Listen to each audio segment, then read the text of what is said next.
She stood at that podium in her white cap and gown, diploma raised above her head, surrounded by people cheering her name. I wasn't one of them. And the strangest part, the part I've never been able to fully explain to anyone who asks, is that I understood exactly why she did it. That doesn't mean it didn't break me. It just means I knew her well enough to see how we'd gotten there. And I knew myself well enough to know I couldn't let it continue. But I'm getting ahead of myself. Let me start where it actually starts. Because this story doesn't make any sense without the beginning. I raised my daughter alone from the time she was 8 years old. Her father, a man I'd spent 12 years building a life with, decided one spring morning that the life he wanted looked nothing like the one we had. He left a note on the kitchen counter, took his truck, and drove west. We heard from him twice after that, once when my daughter turned 16 and he sent a birthday card with a $20 bill inside, and once when he needed me to sign some paperwork for a refinance on a property I didn't know he owned. That was the entirety of his involvement. So it was just the two of us. I worked as a bookkeeper for a small manufacturing company on the east side of Columbus, Ohio. It wasn't glamorous work, but I was good at it, and I was steady, and steadiness was what we needed. I packed lunches every morning. I drove my daughter to swim practice at 5:30 in the morning 3 days a week for 6 years. I sat in the bleachers at every single meet, even the ones 2 hours away in winter, with a thermos of coffee and a wool blanket across my lap. I helped her study for the SAT at our kitchen table, the same table where she'd done every homework assignment since 3rd grade. I want to be honest here, because this story isn't about painting myself as a saint.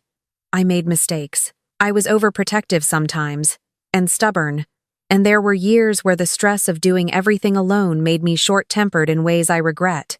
I wasn't a perfect mother, but I was there. Every single time, I was there. When my daughter was a junior in high school, she told me she wanted to be a nurse. She said it matter-of-factly, the way she said most things, sitting at that kitchen table eating cereal, and I remember looking at her and feeling something swell up in my chest that I still don't have a good word for. Pride doesn't quite cover it. It was more like recognition, like I was seeing clearly for the first time exactly who she was becoming. She applied to a 4-year nursing program at a university about 90 minutes from home. When she got in, we celebrated with a homemade chocolate cake and a bottle of sparkling cider, just the two of us, in that kitchen. She cried. I cried. We stayed up until almost midnight just talking about the future, about what her life was going to look like, about all the things she was going to do. The financial reality of that future was something I'd been quietly wrestling with for years before she ever submitted an application. The nursing program cost just over $17,000 a year. My daughter had won a partial academic scholarship, $4,000 per year, which we were both thrilled about. She assumed the rest would be covered by student loans, and she had resigned herself to that, the way most young people do. It's just debt, Mom. Everyone has it. I'll pay it off. I didn't say anything then, but I had already made my decision. I had a small amount of savings, not a lot, but some, and I had equity in the house. I'd been paying that mortgage for 22 years. Just me, never missing a payment, and it had become something real. So I went to my bank, quietly, and I refinanced. I took out enough to cover 3 years of the gap between the scholarship and the full cost. For the 4th year, I cashed out a portion of my retirement account, paid the penalty, and didn't tell a soul. I made the payments directly to the university. I told my daughter the school had reclassified her financial aid. She believed me. Why wouldn't she? She was 19 and focused on her coursework, and had no reason to dig through university billing records. It wasn't a lie I felt good about. Exactly. But it was a decision I felt completely certain about. I was not going to let her start her adult life under $68,000 of debt if I had any ability to prevent it. She would never know unless I chose to tell her, and I planned to tell her someday, at the right moment, when it meant something. She met Kevin at the beginning of her sophomore year. He was studying business, a tall, quietly confident young man, with good manners and a genuine laugh. I liked him when she first brought him home for dinner. He helped me carry dishes to the sink without being asked. He looked at my daughter the way I always hoped someone would look at her. His family was a different matter. His mother, Patricia, lived in a large house in a suburb of Cincinnati. She had the kind of carriage that comes from spending your whole life assuming you deserve the best seat in any room. She was never openly rude to me, which I think she believed made her behavior acceptable. Instead, she had perfected the art of the gracious dismissal, the slight tilt of the head when I spoke, the way she'd redirect conversation just as I'd made a point, the manner in which she referred to my home, once, as cozy, with a smile that lingered a half-second too long. Small things, the kind of things that leave no bruise but accumulate over time into something that aches. My daughter and Kevin got married the summer after her junior year. A small ceremony, outdoors, lovely. Patricia handled most of the wedding arrangements, which I understood her family contributed financially and had preferences, and I chose my battles. I sat in the front row in a blue dress I'd bought on sale, and I watched my daughter marry someone who made her happy, and I told myself that was what mattered. What I noticed, over the following year, was a gradual shift in my daughter. Not dramatic, gradual. The way a photograph fades, you don't see it happening, and then one day you pick it up and realize it's not the same picture you remembered. She started spending more time with Kevin's family. Their vacations, their holiday traditions, their aesthetic. She began talking differently about her plans, her goals, her sense of what a good life looked like. None of this was inherently wrong. People grow and change. I understood that. But underneath it, I could feel something else happening, a quiet distancing from me. From where she came from the kitchen table and the swim meets and the sparkling cider. Patricia was at the center of it. I couldn't prove that then, but I knew it the way you know certain things, not from evidence, but from the particular quality of your daughter's silences when you mention something Patricia has said. The graduation was scheduled for the second Saturday in May. 4 years of work, 4 years of early mornings and clinical rotations and exams, and my daughter was going to walk across that stage with a nursing degree and zero debt and a future that was entirely hers. I had been marking that date on my calendar since she was accepted into the program. I'd already bought a dress. I'd already arranged to take the Friday off work. My neighbor Dorothy and I had even talked about driving up together, since Dorothy had watched my daughter grow up and wanted to be there too. She called me on a Tuesday evening, about 3 weeks before the ceremony. I could tell from her voice before she said anything that something was off. She had a particular way of sounding overly casual when she was about to say something she knew I wouldn't like. A brightness that wasn't quite natural. She said Kevin's family was flying in for the graduation. His parents, his aunt and uncle, his 2 cousins. They were making a whole weekend of it, dinner Friday night, the ceremony Saturday, brunch Sunday morning. She said it was going to be a lot of people, a lot of logistics. And then she said the words I have gone over in my mind more times than I can count. She said she thought it might actually be better if I didn't come to the ceremony itself. I didn't speak right away. I let the silence sit there between us. She kept talking. She said it was going to be so crowded, and the parking was always a nightmare at that campus, and she would feel terrible knowing I was stuck in traffic or couldn't find a seat. She said we could celebrate separately, just the 2 of us, maybe the weekend after. She said she knew I'd understand. I asked her one question. I asked her if this was her idea. She hesitated for exactly the wrong amount of time before she said, of course it was. Then she asked me, and I want you to understand that this happened in the same phone call, not a separate conversation, the same phone call if I could possibly help cover the cost of the hotel rooms for Kevin's relatives, just for 2 nights. It would mean so much, and things were tight with the move coming up and all the graduation expenses. I told her I would think about it. After I hung up, I sat in my living room for a long time. The lamp was on, the television was off. I held the phone in my lap and looked at nothing in particular, and I thought about the second mortgage I was still paying. I thought about the retirement account penalty. I thought about $17,000 a year times 4, minus the scholarship, equaling $68,000 that my daughter believed she did not owe to anyone. The next morning, Patricia called me. I'm going to give her credit for one thing. She called herself, rather than making my daughter do it. I'll give her that much. She told me that she hoped I understood how important this milestone was for the whole family. She said Kevin's family had been so involved in supporting my daughter through these 4 years, and she used that word, involved, and that they wanted the celebration to reflect that. She said she hoped there were no hard feelings, but she did think it was better to be honest about these things rather than let them fester. She said my daughter was in a different chapter of her life now.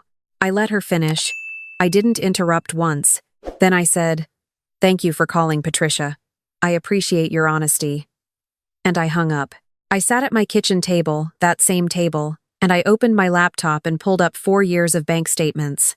I printed them out. Page after page of tuition payments made directly to the university.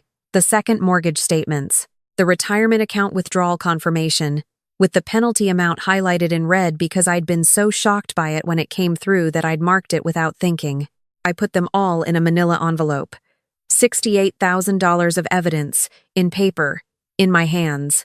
Then I made 2 phone calls. The first was to the hotel where Kevin's relatives were staying. My daughter had mentioned the name when she'd asked me about the costs. It was a hotel I had actually researched, actually considered paying for, as a kindness, before that phone call.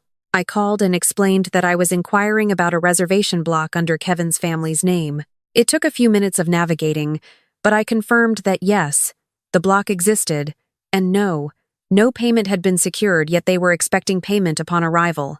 I did not make any changes to that reservation. The second call was to my daughter.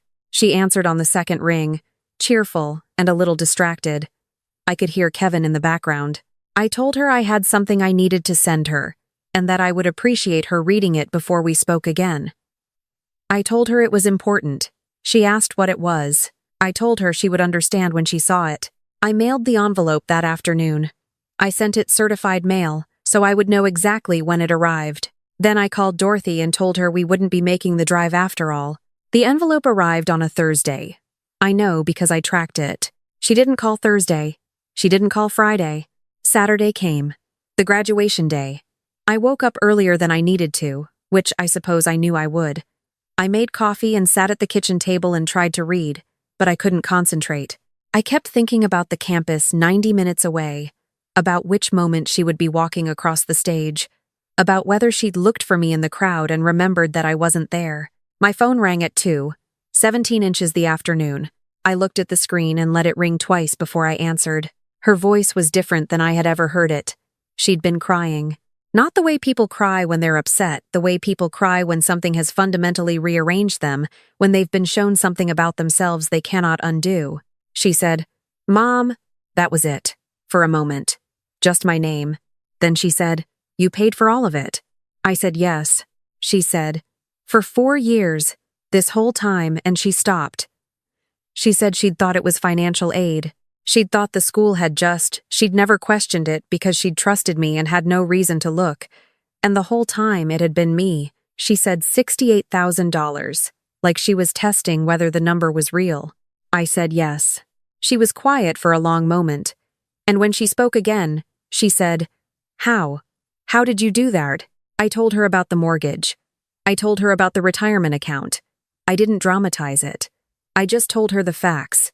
She started crying again, harder this time. And then she said something that I wasn't expecting. She said, "She told me your feelings about graduation were your own problem to manage. She told me you'd be fine with it. She told me you understood." She wasn't talking about me. She was talking about Patricia. I asked my daughter to tell me exactly what had been said to her, and she did, and it was worse than I had imagined. Patricia had framed my absence as something I had agreed to. She had told my daughter that we'd spoken, that I had said I didn't want to make a fuss, that I was just grateful to have been included in the journey. She had constructed a version of events in which I was graciously stepping back, rather than being quietly pushed. My daughter had believed her.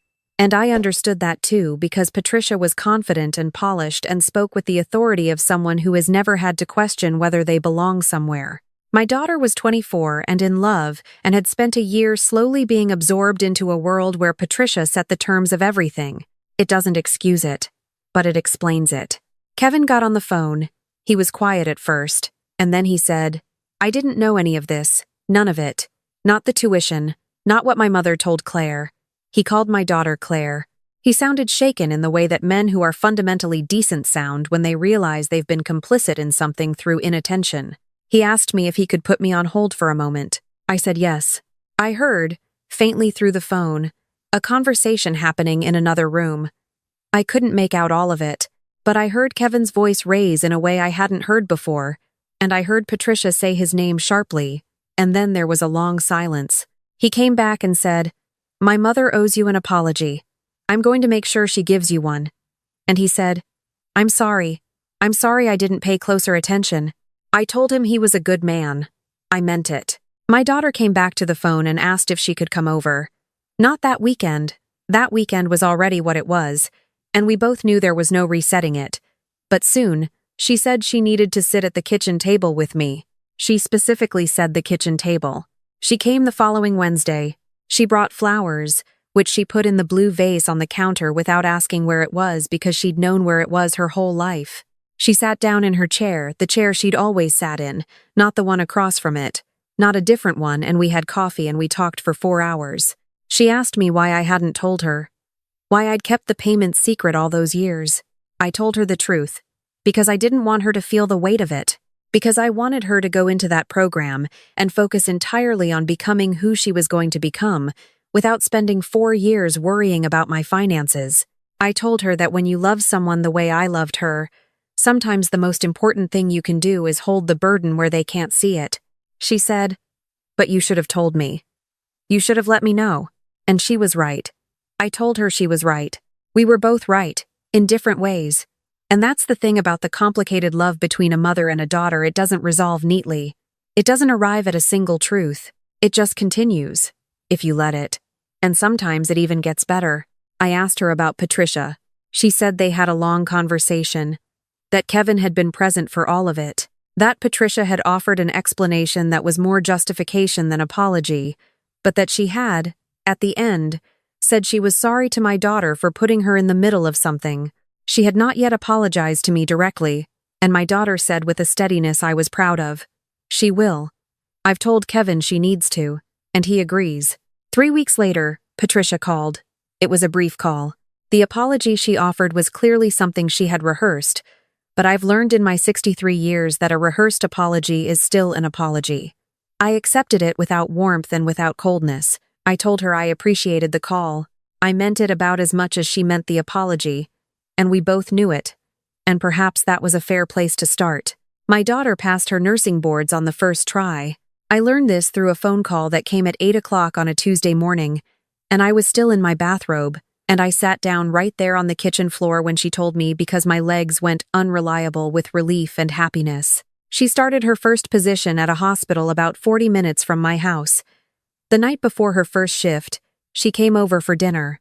I made the chicken and rice she'd always requested for special occasions, the recipe my own mother had given me, written on a note card in pencil that I've laminated because the edges were going soft.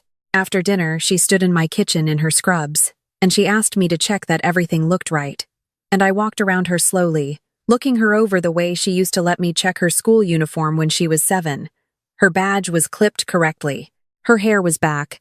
She looked every inch like the person she had been working her whole life to become. She turned around and asked me to check the back of her collar, that it was lying flat.